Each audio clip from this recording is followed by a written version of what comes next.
Imagine escaping to the peace of the wilderness, where the only sounds are rustling leaves and crackling campfires. But what if, instead of serenity, you found something lurking in the shadows, watching your every move? These are the chilling stories of campers who ventured into the wild, only to encounter their worst nightmares. Hi guys, welcome back to the channel. In today's video, we're diving into 3 true creepy camping horror stories that will make you think twice before your next outdoor adventure.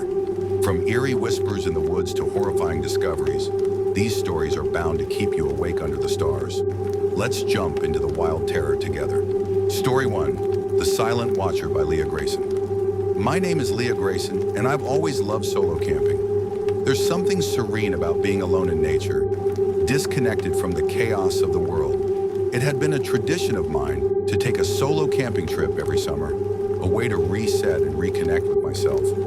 But my trip last year shattered that peace forever.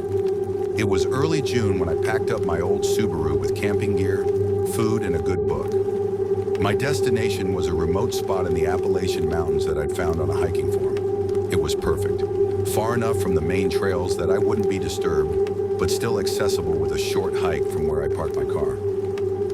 The first day was everything I hoped for. I set up my tent near a small stream, gathered firewood, and spent the afternoon exploring the nearby trails.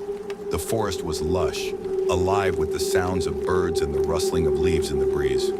By nightfall, I was sitting by the fire, sipping tea and watching the stars appear one by one. But as the fire crackled and the night grew darker, a strange unease settled over me. It wasn't anything specific at first, just a feeling, like I was being watched.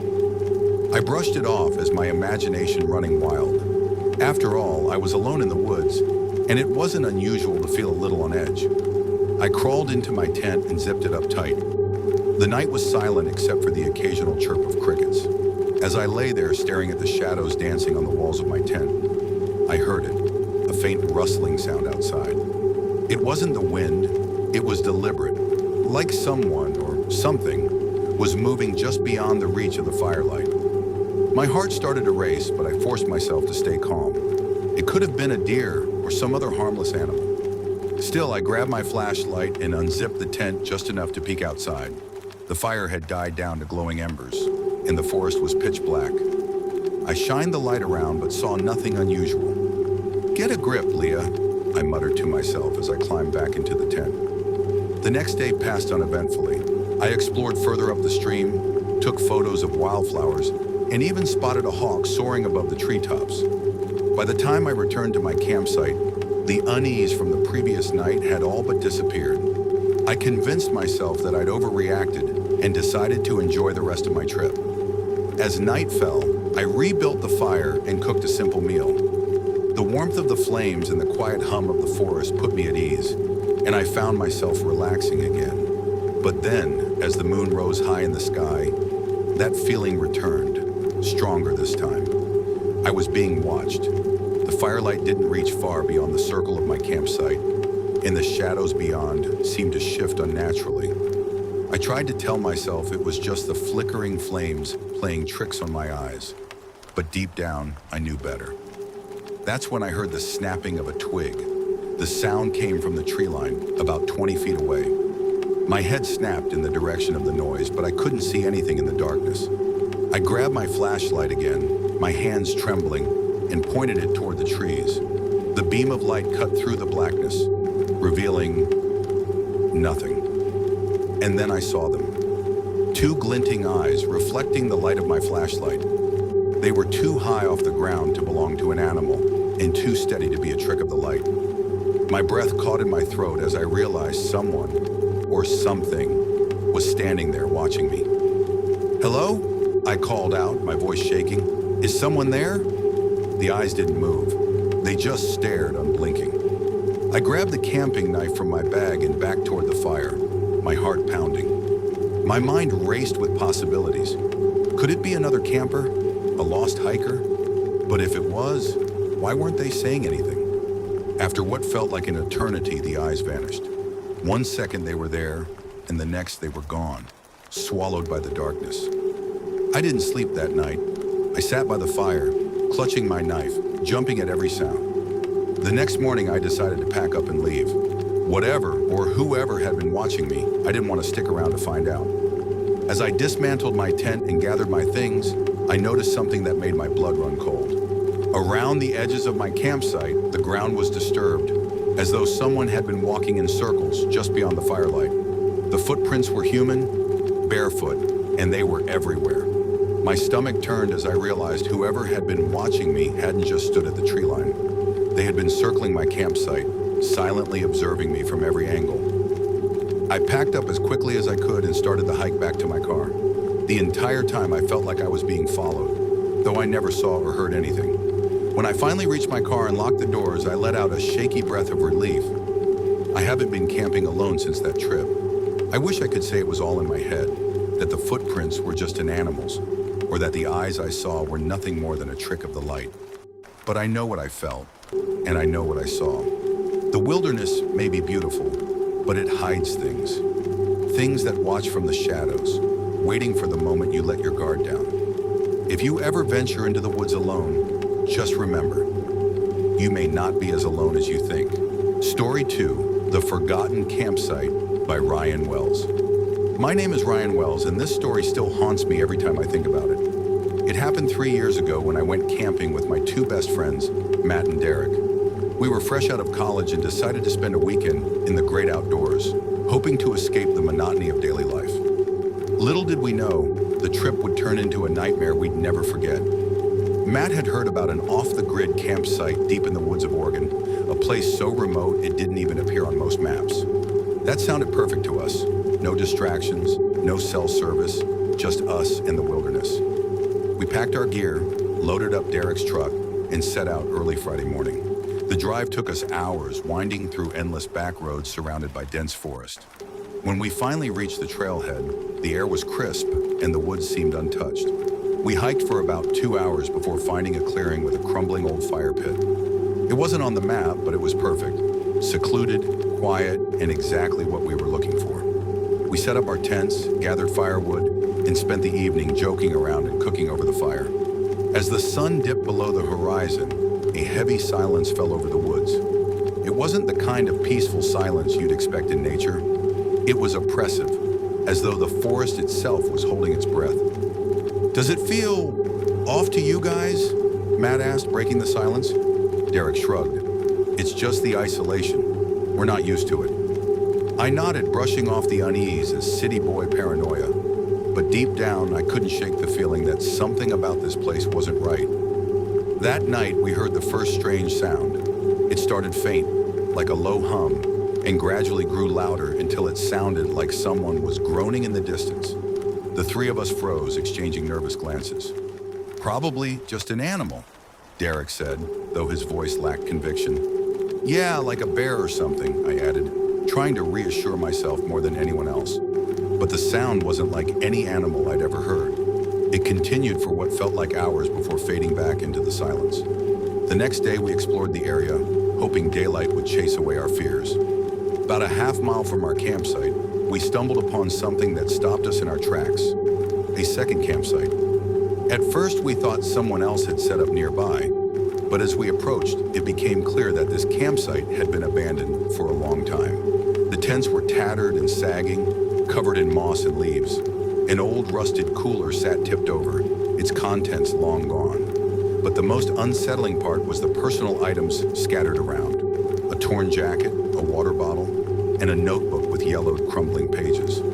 "What the hell happened here?" Matt muttered, picking up the notebook. Derek and I crowded around as he flipped through the pages. Most of it was illegible, but a few words and phrases stood out. "Not alone," "can't sleep," and "they're watching." A chill ran down my spine. "Maybe we should leave," I suggested, suddenly eager to put as much distance as possible between us and this forgotten campsite. But Derek shook his head. "We've already set up. We'll be fine." Reluctantly, we returned to our camp. That evening, the oppressive silence returned, heavier than before. None of us spoke much, and even the fire seemed dimmer, as though the forest was swallowing the light. That night, the noises started again. This time, it wasn't just the groaning. We heard footsteps, slow, deliberate, encircling our tents. "Do you hear that?" Matt whispered from inside his tent. Yeah, I replied, gripping the small hatchet I'd brought with me. Who's out there? Derek shouted, his voice trembling. The footsteps stopped. For a moment, all we could hear was our own ragged breathing. Then a new sound emerged, a whisper. It was soft and indecipherable, but it was close, far too close. Terrified, we decided to stay in our tents until morning. None of us slept. The whispering continued sporadically throughout the night, sometimes moving closer, sometimes drifting away. When the first light of dawn broke, we hurriedly packed up our things. The forest felt different in the daylight, but the unease lingered. We didn't talk much as we hiked back to the truck, each of us lost in our own thoughts. As we neared the trailhead, Derek stopped suddenly, pointing to the ground. There in the dirt were footprints.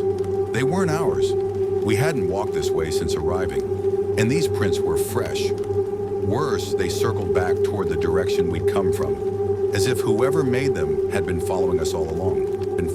We didn't stick around to investigate. We practically ran the rest of the way to the truck, tossing our gear in the back and speeding away without looking back. It wasn't until later that we realized the notebook was missing. Matt swore he'd packed it, but it wasn't in his bag. None of us could explain it, but deep down we knew we'd brought something back with us. To this day, I can't shake the feeling that we weren't alone in those woods. Something was watching us, and whatever it was, it didn't want us there. I haven't been camping since, and I doubt I ever will. Some places are forgotten for a reason. Story 3, The Silent Camper by Emily Brant. My name is Emily Brant, and this story is one I've tried to push out of my mind, but it refuses to fade. It happened a year ago when I decided to go camping solo for the first time. I love the outdoors, and after countless group trips with friends, I thought a solo camping adventure would be the ultimate way to unwind and connect with nature. I had no idea it would become the most harrowing experience of my life. I chose a secluded campground in the Blue Ridge Mountains, known for its scenic beauty and tranquil atmosphere. The campground wasn't completely abandoned, but it wasn't crowded either, which was perfect for me. When I arrived, there were maybe 3 or 4 other campers scattered around the area, all keeping to themselves. I picked a spot near the edge of the campground, where the forest was thick and quiet. As I set up my tent and unpacked, I noticed an older man sitting at a picnic table a few sites down. He was staring at me, not just a passing glance, but a steady, unblinking stare that made my skin crawl. I forced myself to ignore him, chalking it up to harmless curiosity. After all, a young woman camping alone might draw attention, even if it was unwelcome. Still, I couldn't shake the uneasy feeling he gave me. By sunset, the man had vanished, and I started to relax. The woods around me were peaceful, the kind of quiet that makes you feel like the only person in the world. I built a small fire, cooked dinner, and spent the evening reading a book under the stars. As the night deepened, the forest became eerily still. The usual sounds of crickets and rustling leaves faded until there was nothing but silence. I told myself it was normal, that the forest often quiets at night, but it didn't feel normal. Around midnight, I decided to call it a night. As I zipped myself into my sleeping bag, I heard it for the first time, a faint, rhythmic tapping. It was distant, like someone knocking on wood far off in the forest. Tap, tap, tap. I froze, straining to listen. The sound stopped, and the silence returned. I convinced myself it was just a branch knocking against a tree in the wind. But as I closed my eyes, the tapping started again. Louder this time. Tap, tap, tap. It was closer now, deliberate and steady. My heart raced as I sat up, listening intently. The sound moved, circling my campsite. It wasn't the random clatter of nature. It was intentional, like someone was playing a game. Hello? I called out, trying to sound brave. My voice wavered, giving away my fear. The tapping stopped immediately. The silence that followed was deafening, heavier than before. I held my breath, waiting for something, anything to happen. Minutes passed, and when nothing else occurred, I lay back down, telling myself it was just my imagination playing tricks on me. But deep down, I knew better. The next morning, I stepped out of my tent to find something that made my blood run cold. Around my campsite, the ground was littered with small piles of rocks, neatly stacked in odd formations. I hadn't noticed them the night before, and they definitely hadn't been there when I arrived. I felt a chill creep up my spine as I surveyed the area. Someone had been here, close enough to my tent to leave these bizarre markers. I quickly packed up my things, deciding to cut my trip short. I no longer felt safe, and every instinct screamed at me to leave. As I loaded my gear into my car, I spotted the man from the day before, standing on the edge of the forest, watching me again. This time, he wasn't alone. Behind him, partially obscured by the trees, stood another figure. I couldn't make out any details, but the silhouette was tall and unmoving. It sent a jolt of fear through me, and I didn't wait to find out who or what it was. I jumped into my car, started the engine, and sped away without looking back. As I drove down the winding road, I kept glancing in my rearview mirror, half expecting to see someone or something chasing me. The paranoia followed me all the way home, and even after I locked myself inside my apartment, I couldn't shake the feeling of being watched. A few days later, I couldn't resist looking up the campground online, curious if anyone else had experienced anything strange there. What I found sent chills down my spine. The campground had a dark history. Years ago, a man had gone missing while camping there. His body was never found, but his belongings were discovered scattered in the woods, along with strange symbols carved into trees. Locals claimed the area was cursed, that it was a place where people disappeared without a trace. I couldn't stop thinking about the man and the shadowy figure I'd seen. Were they connected to the strange history of the campground? Or was it something worse, something beyond explanation, To this day, I don't know who or what was out there with me in the woods. I haven't gone camping since, and I doubt I ever will. The memory of that silent, watching figure haunts me, a constant reminder that some places aren't meant to be visited alone. And as for the stacks of rocks around my tent, I'll never understand their meaning. Were they a warning, a ritual, or something more sinister? One thing is certain, whatever was out there, it didn't want me to leave unscathed. Thanks for watching. If you like this video, please like, share, and subscribe to our channel for more creepy stories. Which of these true stories gave you a chilling experience? Let us know. Until next time, stay curious, stay safe, and remember, sometimes the scariest stories are the ones that are real.